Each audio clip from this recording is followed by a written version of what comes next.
So hindi pa rin natapos ang pag-igib natin ng tubig mga idol. Isang tangke pa po ang ating napuno. So yung iba namang laba kagabi, ang iba natapos.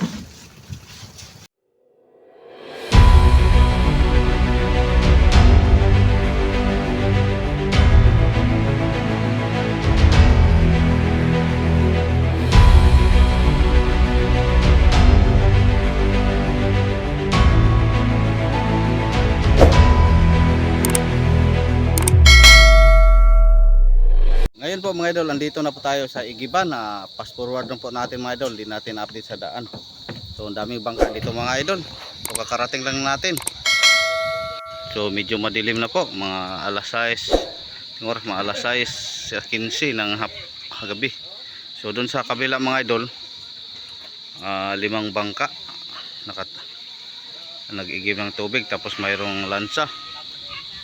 At dito naman sa kabila, andito po ang Alnimi, yung halos kapangalan po namin mga idol, yung kasabay din natin sa pagload ng yelo kahapon. So tayo, kanina lang tayo umaga katapos natin ang load, diretso po tayo dito sa Igiban.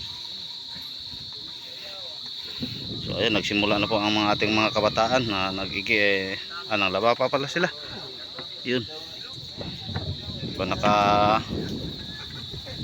si Ulgari ang unang laba. So ganun pa rin mga idol, shout out sa ating mga kasama sa Team Idol, especially to Hansel Claro, shout out Hansel Claro. At siyempre sa utol ng si Nonoy, tatlong magkapatid po dito mga idol, puro mga malalakas.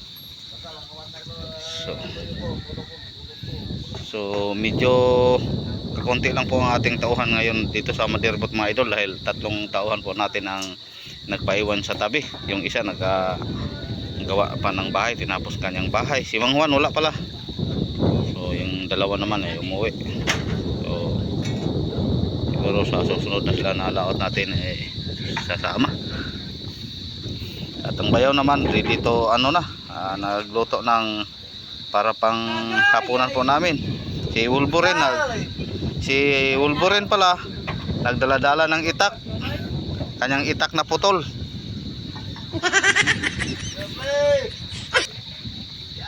At si Ismael naman parang pa, siguro mamaya may plano tong bumaba mga idol. Lalo na po itong isa, yung si Jire. Ayan, nakabihis na, ready to fight na. Shout out pala sa kaibigan ni Jere dyan sa Uwano, kay Idol Minerva dyan. Yan, shout out. Lagi pong sumuporta sa atin mga idol, lagi pong nanonood sa ating mga video. Siyempre kaibigan nila, kaibigan din natin, dahil supporter po natin mga idol, katulad nyo rin. So balik tayo sa isang bangka. Shout out kay Kapitan ulit, kay Kapitan Joey, sa mga kasama niya, kay Romel Villacura at kay Romel Villacura.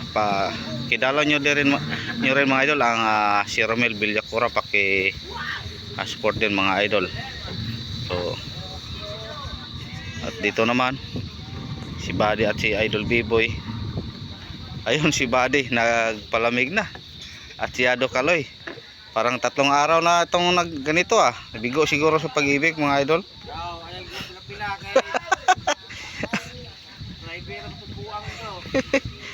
Okay. Naglara makadra, wala makanag. So ulang pulutan. Mayroon pala. Ito, shout out pala kay Buddy. Buddy po ang pinakamalakas dito sa Bakit natatawa ka? So ayun mga idol, bukas update na tayo. Siguro pag makatapos tayo bukas, lalabas tayo at tayo diretso na po palaot. Gani. Bukas may gagawin pala tayo. Pagkatapos tayo lalabas. Doon tayo makapagpo sa labas mga idol, dahil dito mahina po ang signal. Kung may wifi, pero doon malayo po tayo sa wifi. So pabanlutan na nila ang uban ng hagbato. So bukas kukuha din tayo ng konting bato para pang flooring po natin. Ikaw na bahala sa ano mo. So hindi pa rin natapos ang pag-igib natin ng tubig mga idol. Isang tangke pa po ang ating napuno. So yung iba namang laba kagabi, ang iba natapos. Puno na tangke sukad? Oo. Puno na pala lahat. So aming gagawin ngayon mga idol, maglinis po kami dito sa taas, tapos yung mga yate panlutan po. Gabi panlutan po namin. So ayun, dito si Buddy naglinis sa taas. Steel wall mo be? Apa kay steel wall? Para medyo naman malinis po ito atang taas ng pilot house mga idol, dahil nilumot na. So kuha po tayong steel wall mga idol. Dito naman sa loob ng pilot house. Simula na po tayo maglinis.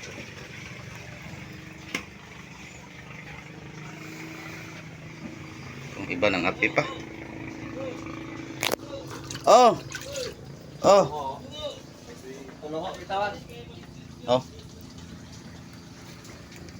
So andito pa rin tayo sa tubigan mga idol, hindi tayo nakalabas kanina.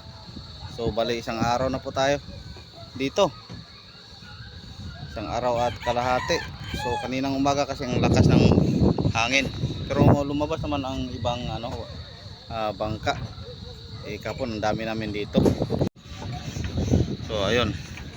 Lumabas na po yung katabi natin. Tapos doon lumabas na din kanina.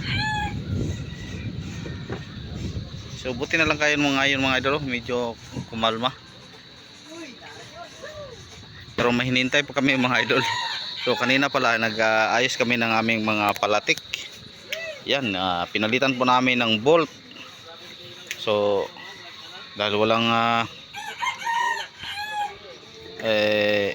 wala tayong mabibili na bolt na mataas, yung 13 pulgadas, sobra isang P. Kaya gumawa na lang po tayo ng bolt, yung mga lumang ihi po natin, ihi ng service boat. Dahil ang mga ihi natin ngayon sa ng service boat 3/4 na. So kayong mga una namin mga ihi na na-stock na yung 5/8, yan po ang ginawa naming bolt sa siko sa ating palatik, yung mga brace sa palatik. So ginawa po nating bolt na mataas, nilagyan na lang po natin ng T kanina, winilding ko. So ayan, napalitan po natin dahil na bali medyo gumalaw siya dahil naputol ng kanyang unang bolt na nalagay, dahil ordinary na po kasi ang nalagay nila. So ngayon stainless na po natin nalagay. So yan po na hindi tayo, dahilan mga idol, hindi tayo nakalabas kanina. So buti lang po hindi tayo nakalabas dahil ang lakas ng hangin kanina. Tapos mahinintay din tayong isang kumpanya po namin.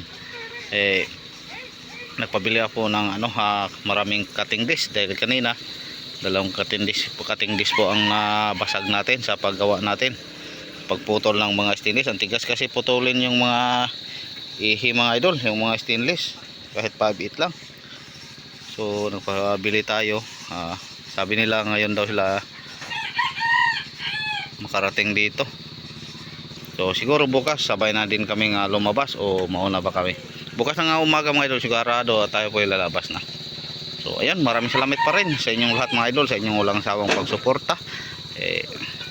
Wala po tayong may ibang mag-update, dito lang. So ito lang.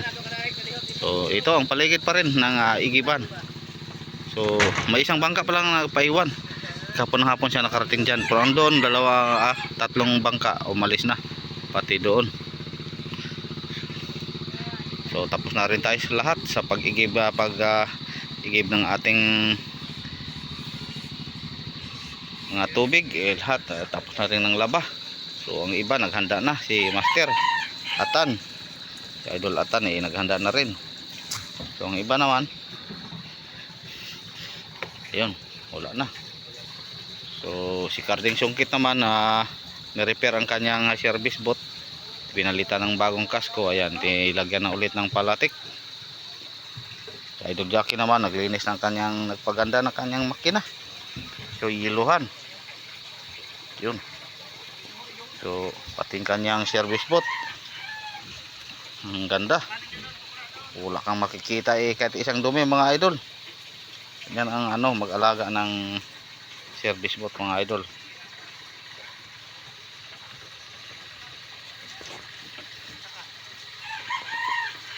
So ayun mga idol, bukas update po tayo pag tayo makalabas. Sana sa panibagong adventure naman namin. Samahan nyo naman ako mga idol hanggang kami sa papauwi. Pangatlong trip po natin ngayon mga idol na tayo po ang nag-extra, nagdala.